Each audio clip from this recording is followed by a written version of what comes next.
സ്വർഗരാജ്യം എന്താണെന്ന് നമുക്ക് പിടുത്തം കിട്ടാത്ത എന്തോന്ന്, നമ്മൾ ജീവിക്കുന്ന ഈ കാലത്ത് നമ്മളായിരിക്കുന്ന ഇടങ്ങളിൽ ഒരു സ്വസ്ഥത ഇന്നില്ല. സത്യമായ കാര്യമാണ്. സഭയിലുണ്ടോ? ഇന്ന് അച്ഛൻ എന്നോട് പറഞ്ഞു, ഇനി അച്ഛന് ട്രാൻസ്ഫറൊക്കെ കിട്ടുന്നത് പ്രധാനപ്പെട്ടതാണ്. ഞാൻ പറയായിരുന്നു, ഇപ്പം ഇരിക്കുന്നിടത്ത് ഇനി ഒരു ട്രാൻസ്ഫർ വന്നാൽ റിട്ടയർമെൻ്റ് എടുത്ത് ആശ്രമത്തിൽ പോകണമെന്ന് എൻ്റെ ആഗ്രഹം. വേറൊന്നും കൊണ്ടല്ല. ഇന്ന് സഭയ്ക്ക് വന്ന് നിങ്ങളെല്ലാം പറയും വൈദികർ ശരിയല്ല, മെത്രാച്ചന്മാർ ശരിയല്ല. ഞാൻ പറയും, സഭയ്ക്ക് വന്നിരിക്കുന്ന ഏറ്റവും വലിയ ഒരു അപജയം എന്താണെന്നറിയാമോ?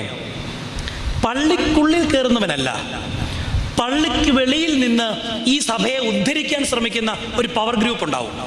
എല്ലാ ഇടവകയിലും കാണും 3-4 ആണി അങ്ങനത്തെ.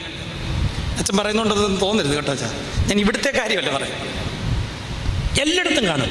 അതിന് ഏറ്റവും നല്ല ഉദാഹരണം ഞാൻ പറയാം. കർത്താവ് ശിഷ്യന്മാരെ തിരഞ്ഞെടുത്തിട്ട് അവർ നടുവിലേക്ക് ഇറങ്ങി നിന്നപ്പോൾ തൊട്ട് ഇതിലാരാണ് ഗുരു, ആരാണെന്ന് ശിഷ്യനെന്ന് തിരിച്ചറിയാൻ കഴിയാതെ വണ്ണം